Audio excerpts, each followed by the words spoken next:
like to share with you a little something about spirituality. And we're going to draw a little bit from Robert Quackenbush's article, Comparison and Contrast Between Belief System Theory and Cognitive Theory.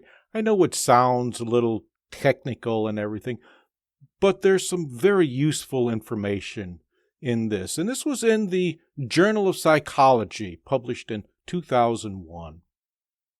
This is about beliefs, because beliefs are very strong within us.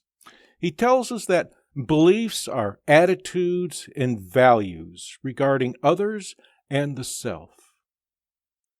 And he tells us that they should be able to undergo changes without compromising our core beliefs. And it's these changes that enhance the way we see ourselves, how we perform, our morals.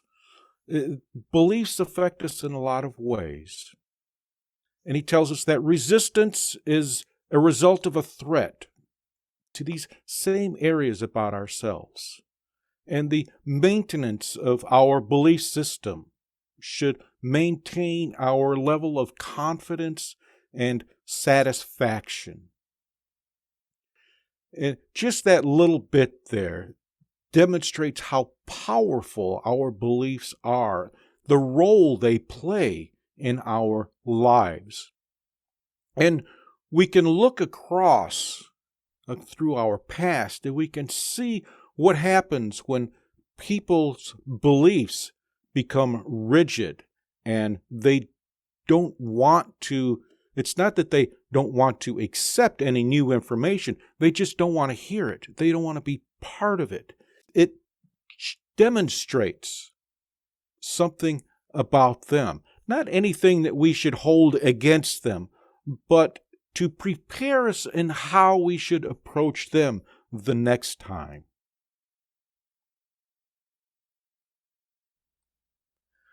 And I would like to continue our exploration of the fourth key. I know we've been going through this, it seems like over and over and over, but there's a lot of information here, and this is just the groundwork. And we've entertained the idea of an open-ended universe, and that each of us is that open-ended universe. And just to remind ourselves of what this fourth key is about, at least this part of the fourth key, because as I look ahead, there are other parts of this key, but the part that we are examining is the keys to the living biophysical and astrophysical universe are the living light pyramids of life, existing within every structure, with every field of creation. And as we began exploring this, we discovered that we are light receptacles of information. We know that light is information because science has discovered this. Science is presenting this to us. So as we continue our undertaking, we're going to talk a little bit about entropy. Now, I'm sure many of us have heard what it is. So, with that being said, what are your thoughts about entropy? I'm not sure I know what entropy or phi is. I'm getting it confused with atrophy, and it's like, well, it can't be that. So I don't think I know what it is. Well, what is atrophy? That's like the withering away of something due to anything. Let's say lack of use. Sounds like a breakdown. entropies right along that same lines. A breakdown? A breakdown of sorts. Hmm. How about you, Sandy? Have you heard the term entropy? And if so, how do you interpret it? Well, I'm kind of with Beth. I heard the word, but I honestly really didn't know what the definition of it was. So I breakdown. I wrote breakdown, but I guess I would need a more descriptive definition, I guess, of exactly what it is. But I have heard the word, but until you said it was a breakdown, I really did not know what it meant. I'm sorry. No, don't apologize. Don't apologize. That's why we have these conversations, to help us grow. And Sharon. Well, I'm the big cheater here, and I just looked it up because I heard it also, but I wasn't sure. And basically the lack of order or predictability, gradual decline into disorder. That makes more sense to me. Yeah, I could identify with some of that personally. And then in physics, it's also a term used in physics, which is a thermodynamic quality representing the unavailability of a system's thermal energy for conversion into mechanical work. Well, I mean, this is all Greek over my head, that's for sure. Often interpreted as the degree of disorder or randomness in the system. The second law of thermodynamics says that entropy always increases with time. So I would need a scientist to explain all of that to me, but the disorder part of it makes sense. Good job with the cheat. Thank you. Google is my friend. What can I say? One thing I did notice is that all of you said that you've heard the term. And entropy is going to be one of those similar terms. And they describe entropy as the process of the transference of energy, because we cannot create energy, nor can we destroy it. That's also one of the laws of thermodynamics. Energy simply is. It cannot be created. It cannot be destroyed. It simply is. And as it reaches its peak potential, it begins to break down. It enters a type of entropy. And as it breaks down, it begins to, it becomes something else. And I may pronounce this name horribly. I do it often. Pierre Teilhard de Chardin. But he postulated that radial energy is inherent in matter and draws it towards ever greater complexity. So, radiant energy, do you know what that is? Well, this biofield that we have right here, that's a form of radiant energy. Now, has everyone experienced that biofield? I know Beth has. I know Sharon has. So, Sandy, have you experienced that biofield? Well, you're talking about that energy that you feel when it comes into your vibration or into your... That works too. Okay, that I have felt. Yes. That works too. Because energy, as it's presented here, radiates from us.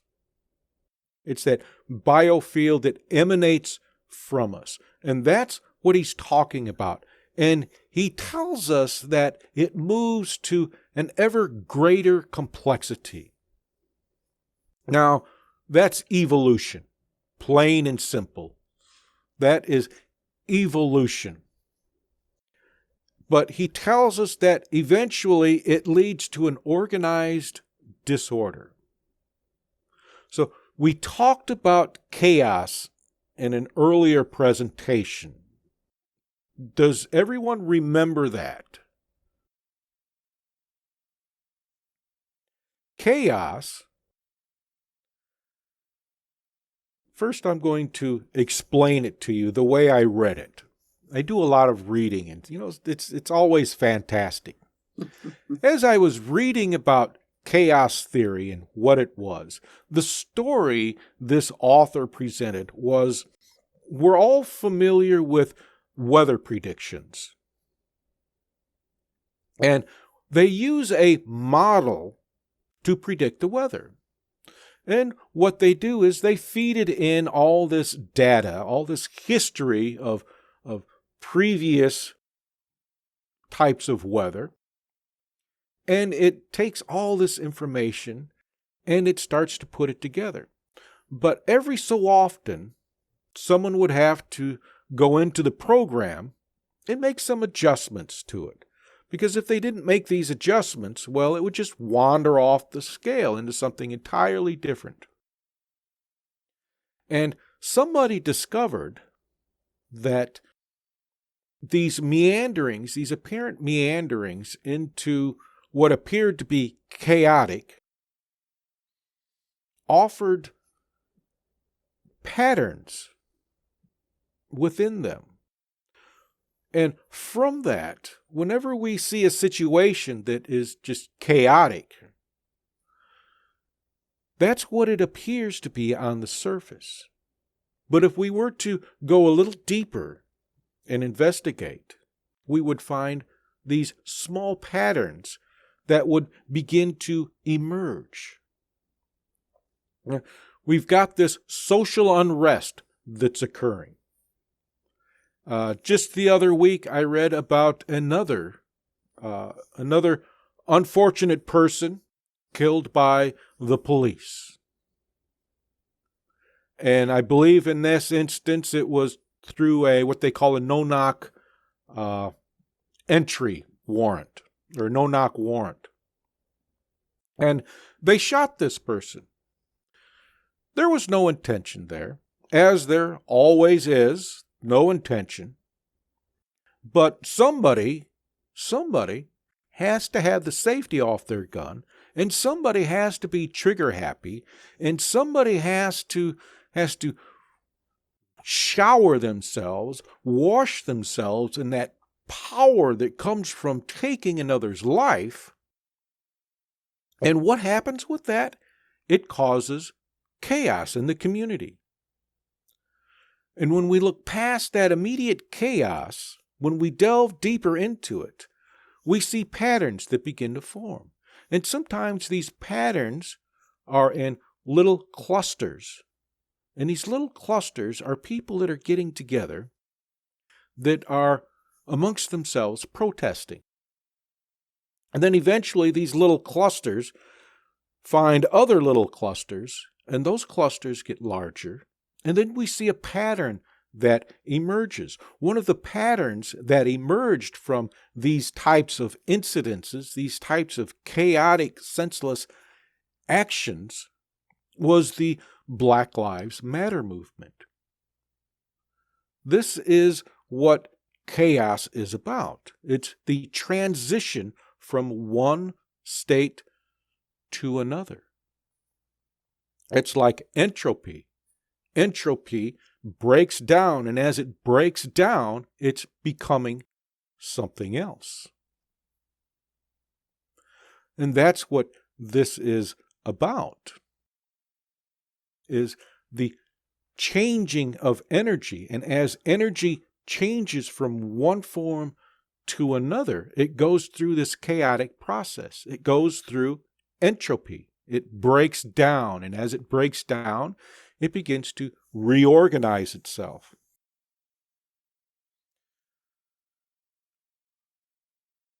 Does everybody understand this?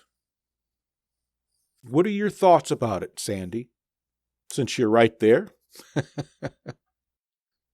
Well, I am a little confused because you said that energy simply is, it can't be destroyed, it can't be added to or whatever, but it can break down.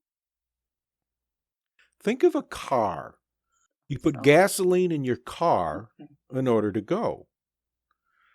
In the combustion chamber, when it's mixed with oxygen and a spark, well, it explodes. And that explodes is the dissipation of the liquid form of energy into compression, which pushes the piston down, which in turn turns a crank. And, we've got this big process, but it moves the car. Okay. And what comes out of the tailpipe? Fumes, exhaust. Which began as gasoline. Okay. Does that... Yes, that helps. That's a good analogy. Yes. Okay. Good.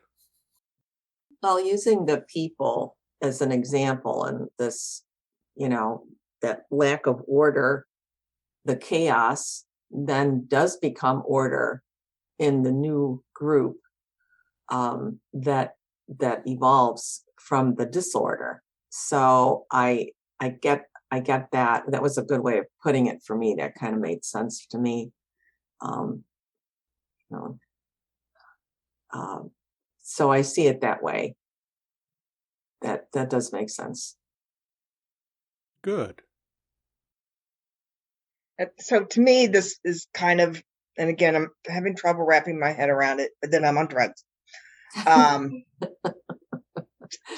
That the new order, so to speak, the feminine energy coming in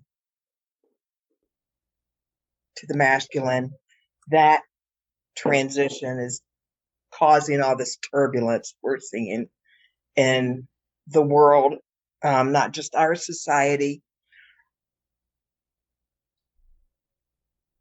And it's just something we have to,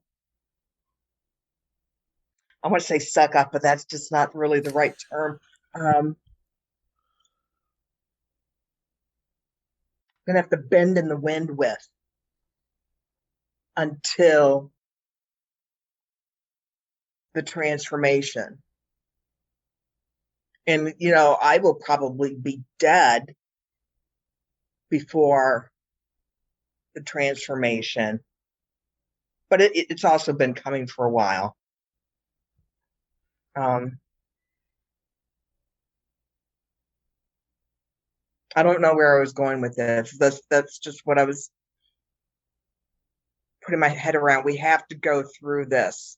As much as we hate it and it causes our heart pain, the people on the front line, these poor black men, they're being shot by white police people. They're our frontline soldiers, and they just don't know it. I mean, they came into this existence with that being their lesson, their goal, their mission.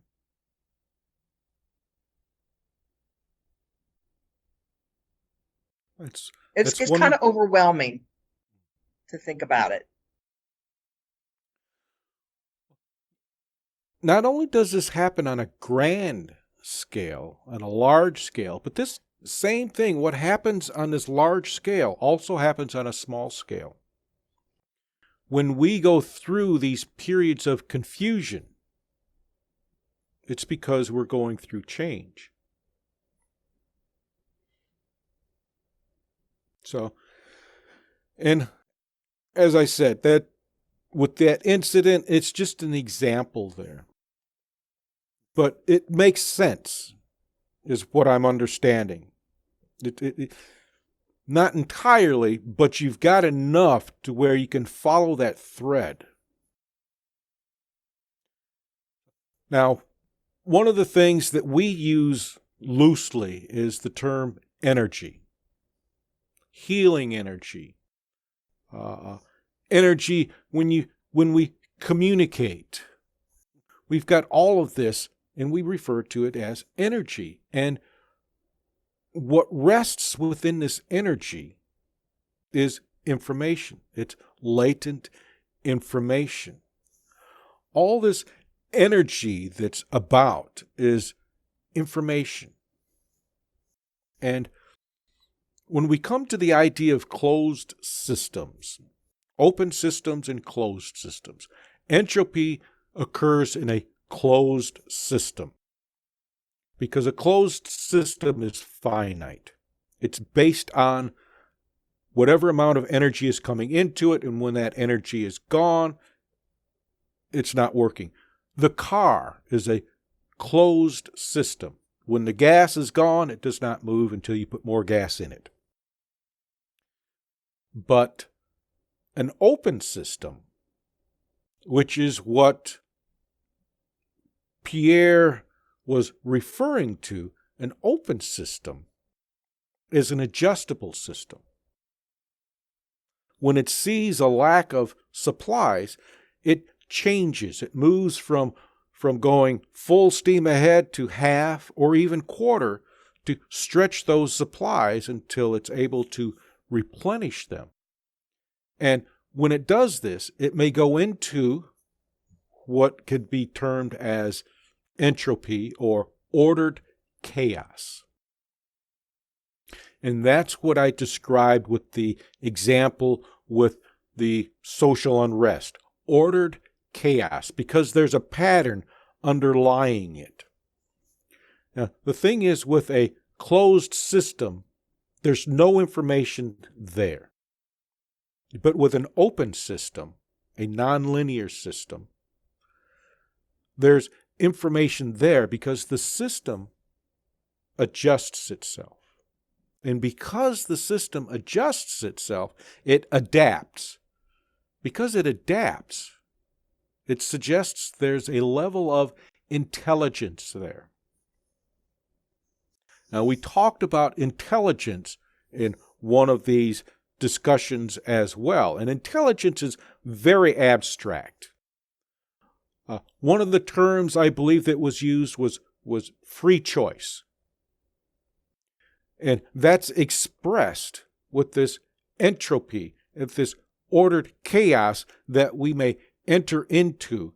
We have choices to make in how to get what is needed in order to bring things back to a harmonious state, or to adjust to a different harmonious state. So we've got intelligence all around us. Nature is it's an intelligence. When we meditate, nature has her own frequency, resonant frequency. Schumann discovered this. I believe it was in the 50s. If it wasn't in the 50s, it was in the 70s.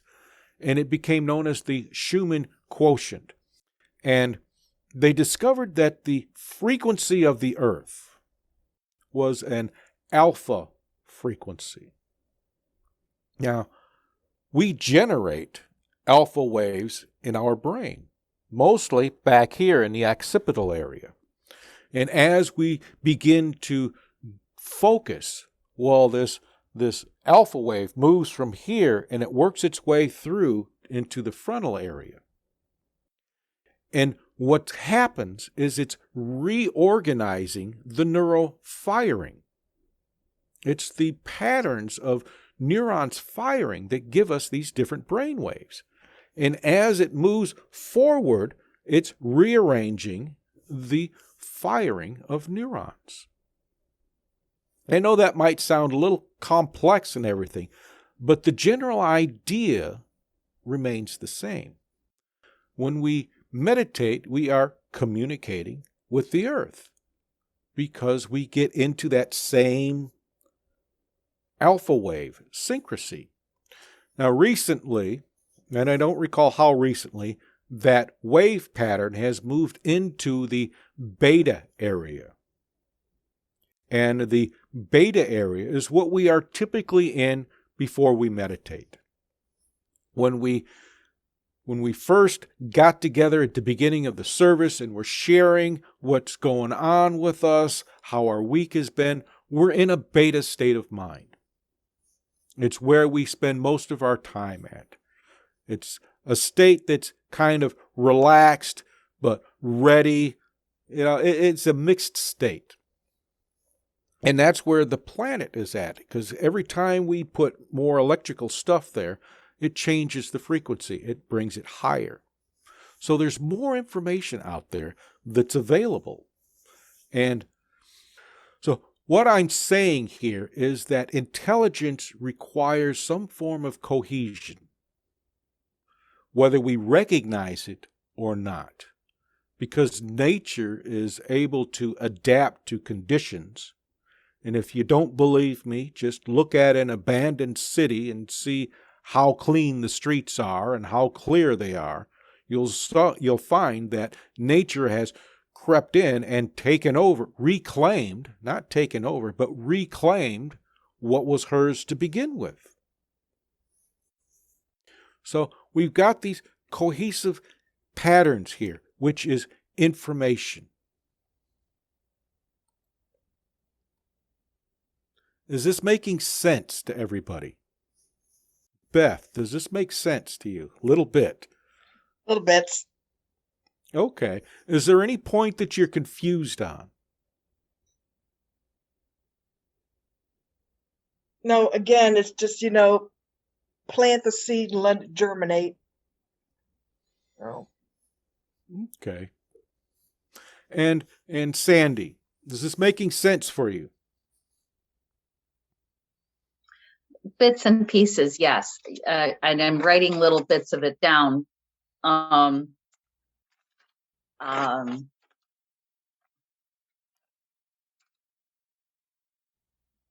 like what Beth said about planting it, letting it germinate, because I think that's probably what I'm doing too. I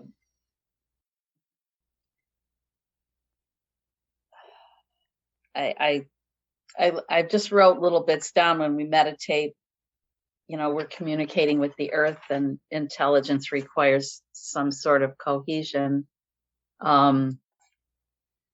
So I'm probably a little overwhelmed, but I like to write these down, and then I can look at them again and, feel like more is going to come to me. So, yeah, I do. I mean, I do feel like I'm getting it on some level. Maybe.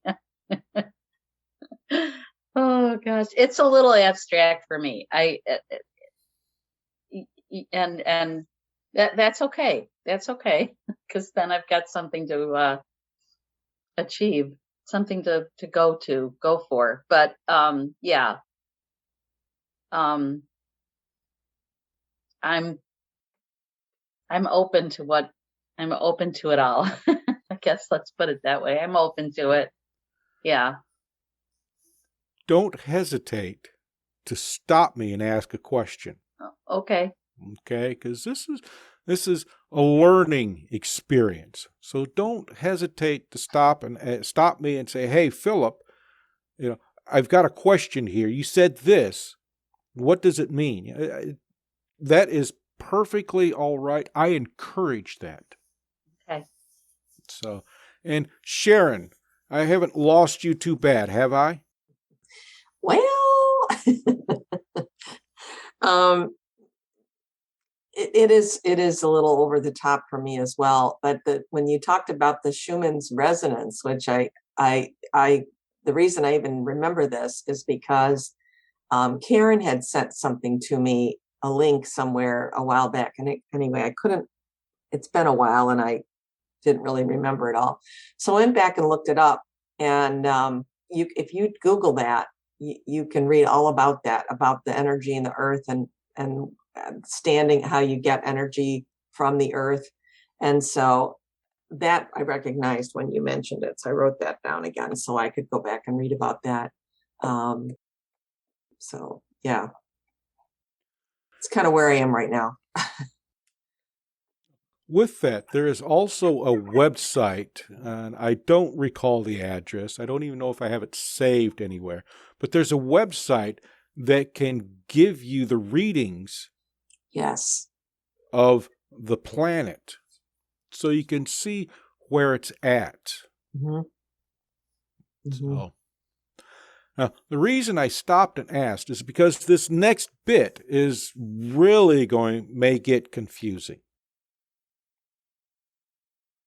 So, Hertak tells us that the physical schema of creation is one in which centropy cradles entropy. We'll get to this in a moment. Defining and relating matter and energy, entropy is then a subset of centropy, the latter being a treatment of organization. So remember when I said that intelligence is cohesion. It's this information these bits of information that's available being put together in a fashion that is comprehensible.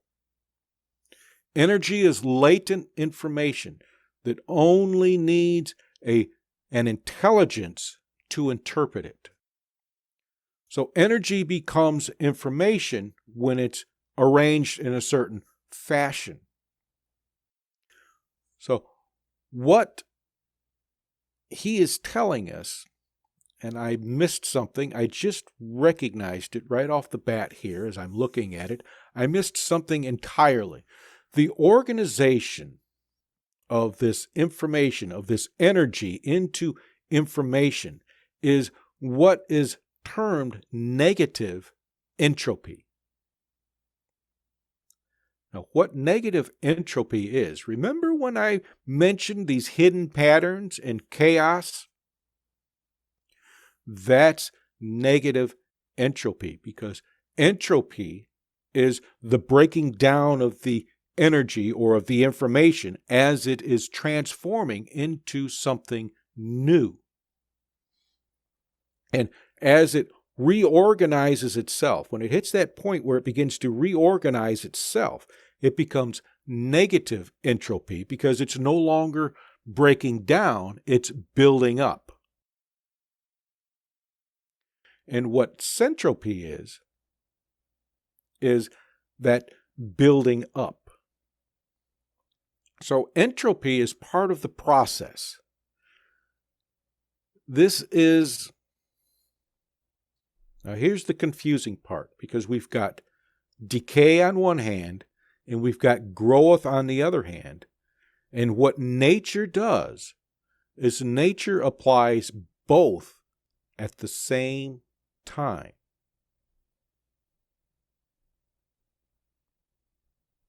Do you understand what I just said?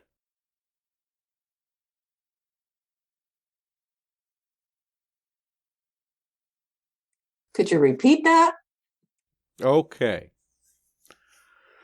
Nature encompasses decay and growth.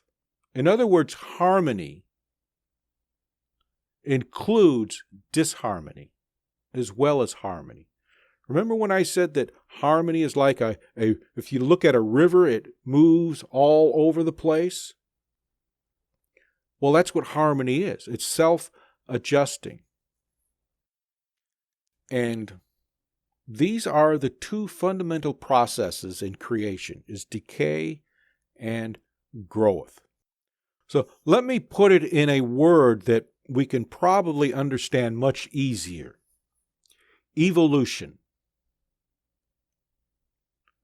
In order for evolution to occur, something has to break down. And as it is breaking down, something else grows from it. Does that make more sense for you?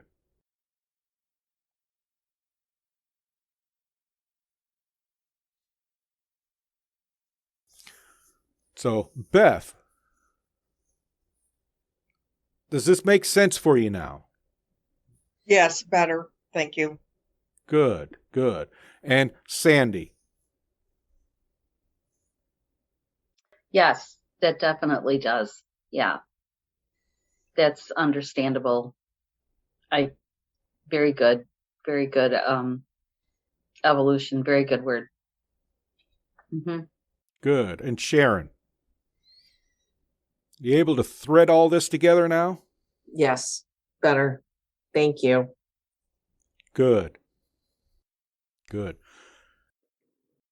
Any thoughts as we start to wrap this up? And Sharon, since you're right there and ready, what are your thoughts with this? Oh boy, ready, huh? Ready is probably not the right word. Ill prepared? No, just the brain is just bouncing. That's all. Well, it is part of life. Nothing can stay the same. Nothing stays the same. Everything changes. And so, I mean, tomorrow, what I thought was true today is going to be different. So, and that's just part of our life. I guess I don't look at it quite so scientifically on a daily basis. I just kind of look at how it affects me personally and how I change, how I have changed from it. And hopefully those, the breaking down repurposes into something more positive to at least to make me understand the experience better. Okay. You say that. Excellent. You're right on track. It may not sound like it, but you are right on track. Well, good. So, good job. Oh, thank you. Good job. Mm. And how about you, Sandy? What are your thoughts about all of this? Well, I liked what Sharon said a lot. I guess sometimes it's a little wearying. One gets a bit weary because this entropy just seems to, well, it's always, I guess, with us, but sometimes it's more out there than other times, and on a large scale, it's kind of sad. But I know it's a process and it's a growth, but I don't know.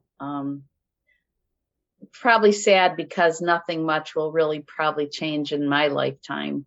I don't see big changes in people's thinking, so that's kind of sad, but we got the kids and the grandkids and hopefully they'll be part of the change. So, they'll stand up to that and be part of the change. So Very good. They will be part of the change. They have no choice. mm-hmm. True. And True. there's Beth snickering. So, what are your thoughts, Beth? Well, it kind of gives me a little bit